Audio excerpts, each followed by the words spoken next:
sun in the sky. You know how I feel. It's a new dawn. It's a new stage. It's a new strife. And I'm feeling good.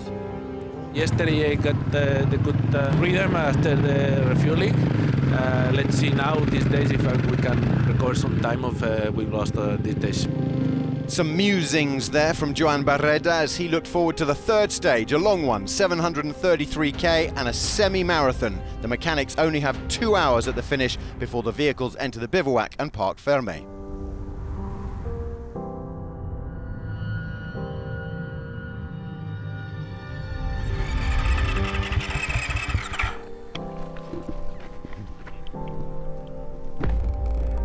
What happened?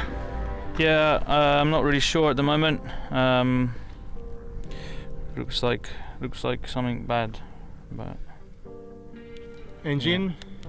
I'm not really sure, but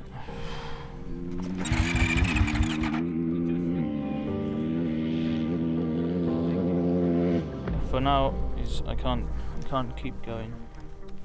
11 kilometres in and Sam Sunderland, 2022 champion, is forced to withdraw again. Last year on stage 1, this year stage 3.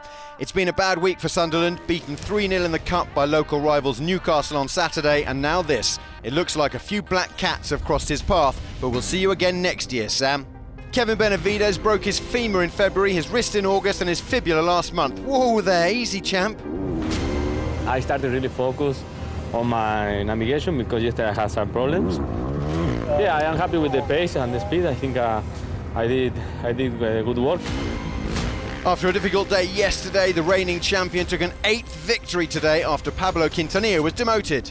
Obligatory camel shot. It was Kevin's brother Luciano who lost his way today. He finished 12 minutes down.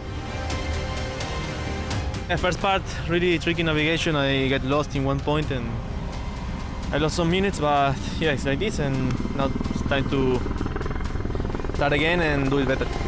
Honda's Ricky Brabeck also made a couple of navigation errors, but recovered brilliantly to finish second.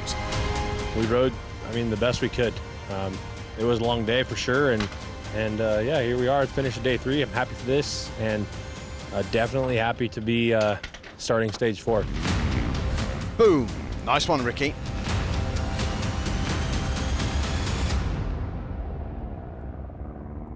Joan Barreda was in sombre mood at Parc Fermé after seeing his hero teammate Sébastien Boula down and out of the rally. So bad for Basti because he crashed and I saw him in the ground. I hope he cannot make any big injury and he can recover. Third place today for Adrian van Beveren. He said that by the time he was done, he felt frazzled, but he's bringing home the bacon out there. 5th overall last year and 5th overall at the moment.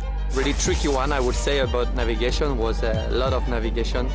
Some parts were fast and some parts were really slow and tricky navigation, mostly the end. Out here in the Saudi desert, coyotes hunt in packs, and apparently so do Hondas. Overall leader Ross Branch is being chased by 4 of them, led by Cornejo, with Kevin the best of the KTMs.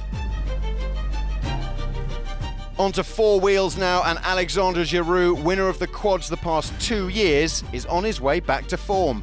He won today and clawed back 27 minutes. Giroud says his secret weapon is putting his Crocs on after a long day in bike boots. Well, he's certainly snapping at the heels of the top 3, who are now Juraj Varga, Manuel Andújar and Marcelo Medeiros.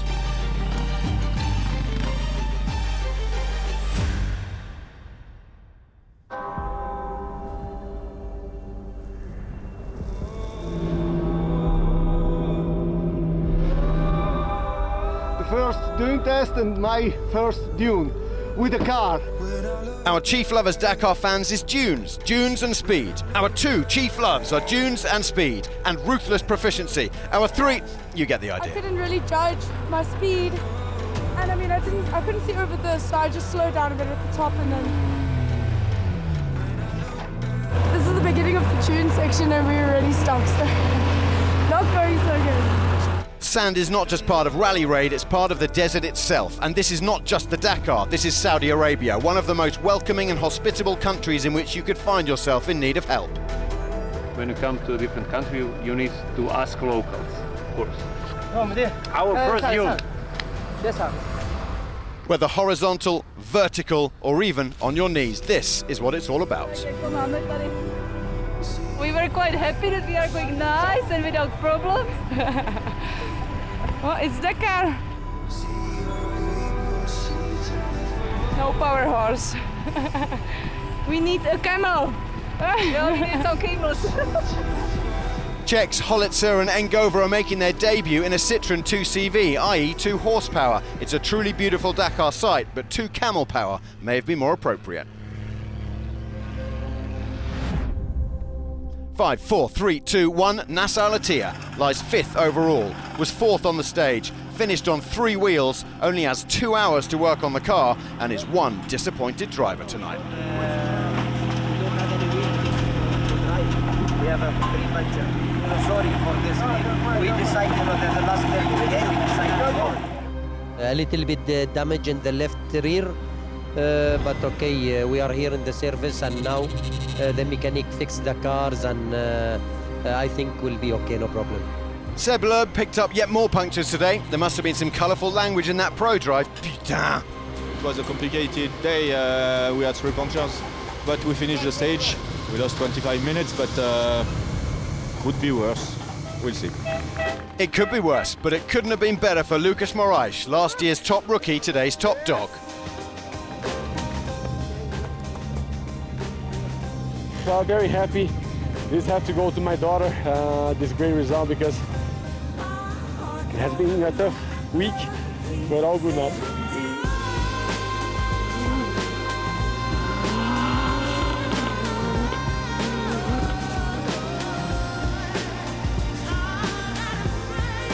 Since winning the prologue, Matthias Ekstrom hasn't really challenged at the front, but despite almost getting stuck in the dunes, the Swede finished second, just 9 seconds back. If there's one name in Rally Raid that means more than any other to the Saudi Arabian people, it's Yazeed Al Rajhi. Not easy stage with no spare tire, but everything under control.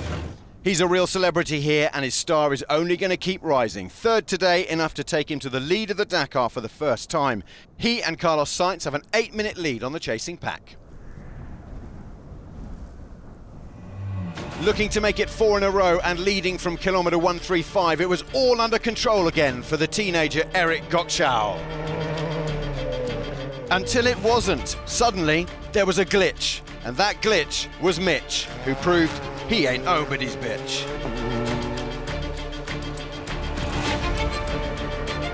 The lead went back and forth, but it was Guthrie who took a first stage of this Dakar after 5 last year. Clean days, basically, and get to the finish line every day, but keep a fast pace, of course. So, still a long way to go, but it's good to get a stage win under our belt, I hope. Michał Gokchao dropped out of podium contention today, and remember, it's a semi-marathon stage, so a race against time for the mechanics before the cars go to Parc Fermé. João Ferreira was hit by punctures yesterday in the T4s, but the Portuguese came back this morning. He led briefly, but in the end, he and Felipe Palmeiro finished second. But what a day for the Saudis in Saudi. Not only is Yazeed Al Rajhi leading the ultimates, but in the T4s, a first ever Dakar stage win for Yassir Seydan. He knows these dunes so well, and it showed. Overtaking Gerard Fares with 100 to go, he never looked back.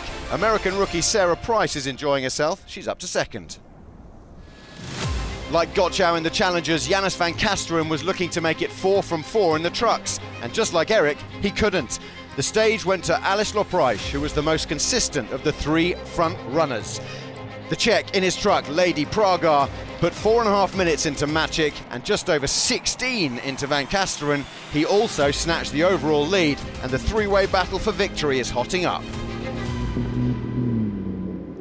The eagle-eyed amongst you will have noticed I've been calling this a semi-marathon stage. Well, what does that mean? Well, it's a bit complicated, to be honest, which either means I don't really know or we've run out of time, but basically it's about tents. There's hardly any time for repairs, that's making things tense, and tonight the competitors have to sleep in, you guessed it, tents.